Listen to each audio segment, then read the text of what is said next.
La République démocratique du Congo a un nouveau gouvernement depuis lundi 12 avril 2021. Ce gouvernement du Premier ministre Sama Lukonde Kyenge a été rendu public à travers une ordonnance présidentielle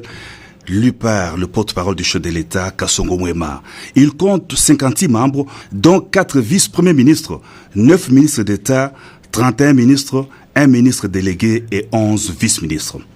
Le même lundi, le président de la République, Félix Antoine Tshisekedi Tshilombo, président en exercice de l'Union africaine, a pris part par visioconférence à un sommet placé sous le thème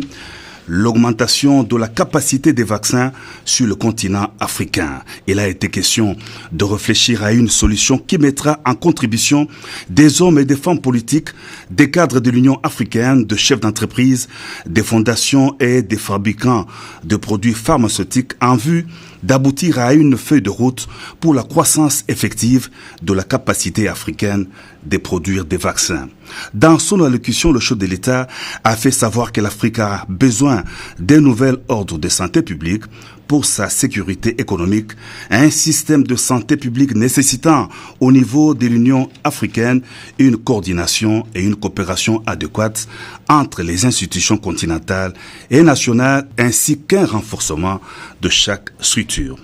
Toujours dans le même chapitre, une réunion de la Task Force présidentielle contre le Covid-19 s'est tenue à la Cité de l'Union africaine sous la haute direction du président de la République pour évaluer la situation épidémiologique sur le territoire national ainsi que les mesures prises en vue d'endiguer cette pandémie. À Kinshasa et dans certaines provinces où la courbe épidémique est descendante, le couvre-feu en vigueur est repoussé de 22h à 4h du matin, tandis que dans les provinces où la circulation du virus est faible, il a été décidé la levée du couvre-feu. Une délégation de représentants du bloc dit de l'ouest du pays, composée de 6 députés nationaux, a été conduite auprès du président de la République, Félix Antoine Tshisekedi Tshilombo, par le leader du mouvement de libération du Congo, Jean-Pierre Bemba.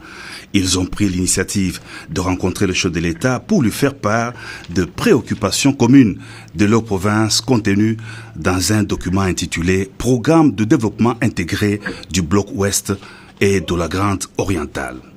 Le jeudi 15 avril, le président de la République est arrivé dans la soirée à Brazzaville, en compagnie de son épouse, la première dame Denise Nyakeru Tshisekedi, le président de l'Union africaine et plusieurs chefs d'État du continent ont rehaussé de leur présence la cérémonie de prestation de serment du président de la République du Congo, Denis Sassou Nguesso, réélu pour un nouveau mandat de 5 ans.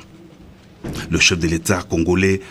a, dans son discours d'investiture, promis de poursuivre le processus de développement intégral du Congo-Brazzaville selon son nouveau projet de société. Ensemble, poursuivons la marche.